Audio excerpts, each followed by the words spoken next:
গত রবিবার ১ তারিখে লিসবনে আলামেদা পার্কের পাশেই এই রেস্টুরেন্টটাতে খুব সুন্দর করে একটা মেলার আয়োজন করা হয়েছিল। যদিও মেলাটা অনেক ছোট পরিসরে করা হয়েছে, কিন্তু তারপরেও অনেক এনজয় করেছি। মেলাতে যাওয়ার পরে দেখলাম যে অনেক সুন্দর সুন্দর ড্রেসের কালেকশন ছিল। এখানে তো দেখতে পারতেছেন একদম আমাদের দেশীয় স্বাদের আচার, বিভিন্ন ধরনের আচার। এখানে হচ্ছে যে এই তো হোমমেড ঘি, আর এই যে ছোট্ট ছোট্ট আচারের বাটিগুলো, এটা দেখে কিন্তু আমাদের দেশের একদম স্কুলের বাইরে যখন ছোট ছোট বাটিতে করে আচার খেতাম, দেখে আমার ওইটা মনে পড়ে গেছিল। আর মিনি সমোচা এখানে আছে। তো এইটা আরেকটা পেজ, আসলে এত এত সুন্দর সুন্দর কালেকশন দেখে আমার মন তো ভরে যাচ্ছে। মনে হচ্ছিল যে আমি বাংলাদেশে চলে গেছি, হয়তো কোনো একটা শপিং মলে এসেছি।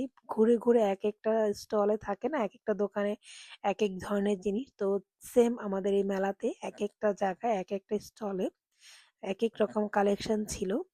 আর এখানে হচ্ছে আমার বানানো cupcake, jar cake, pudding, homemade ঘি সবকিছু ছিল। আর এই তো কেকগুলো দেখে কিন্তু অনেক লোভনীয় লাগছে। যেমন লোভনীয় ছিল তেমন কিন্তু মজাও ছিল। বাচ্চারা অনেক মজা করে খেয়েছে। এই তো এই কর্নারে আরেকটা আপুর স্টল। এখানে হচ্ছে যে Pakistani three piece, Pakistani Punjabi dress, এগুলো কিন্তু এমন একটা সময় ছিল যখন পর্তুগালে পাওয়াই যেত না। আর এখন কিন্তু পর্তুগালে আমরা প্রতি বছরই দেখা যায় রোজার আগে একটা মেলা হয়, তারপর হচ্ছে কোরবানির আগে।